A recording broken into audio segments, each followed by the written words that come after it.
Okay, it is 3:48 a.m. Keep left. And here we go on 35 North in beautiful Austin, Texas to head up to a place called Ennis, Texas. To see Use the left lane to Eclipse. keep left to merge onto I-35 North. We were told to expect a 5-hour drive instead of the usual 2.5 hours. So here we are up when it is not at all the morning and heading towards Waco. It is kind of sprinkly and cloudy, so we're hoping for the best. So we left at 3:45 in the morning. We got here. We are in they're referring to it as campsite, but basically it's kind of like a local, like a moose lodge, the Texas version of a moose lodge back over there. And they have this big field behind me where you could get a parking spot, which was great. What's really encouraging is that right now that gray sky has a big bunch of blue in it, and that's pretty close to where the eclipse is going to pass right on through. I'm also in this beautiful field of some Texas wildflowers, which yesterday we learned driving around just how many wildflowers there are, and it's stunning here.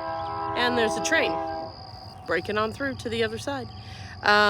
Anyway, so we're kind of setting up and waiting. We're about an hour away from the eclipse actually starting, and hopes are high.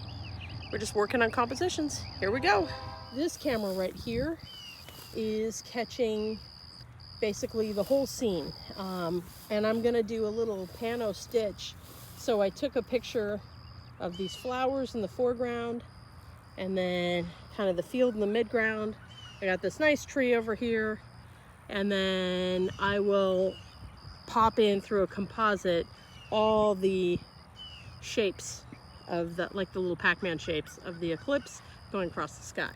This guy right here is gonna stay tracked on the sun. And what I'm hoping I can do with both cameras, to be honest, is take a picture every 5 minutes.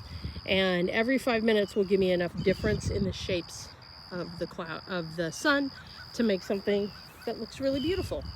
This guy right here is hopefully the one that's gonna catch the corona and all the things that we see during totality. So we're about 5 minutes away from the start, and I think I forgot to mention these bad boys.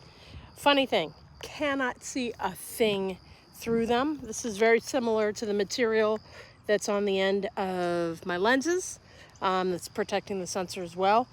But even then, the sun is so powerful that while I'm waiting for shots, I actually have a lens cap protecting the top of the lens so that everything is good to go.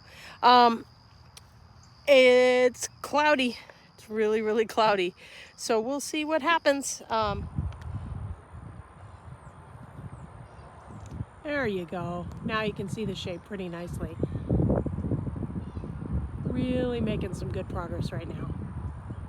It's an incredible event. Well, a phone doesn't really handle this very well, but this is remarkable. The sun is totally blacked out.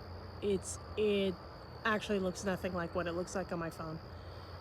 But what you can see is that suddenly I'm in what looks like, I don't know, 7 p.m. And we got a couple of planets hanging out as well. Just remarkable.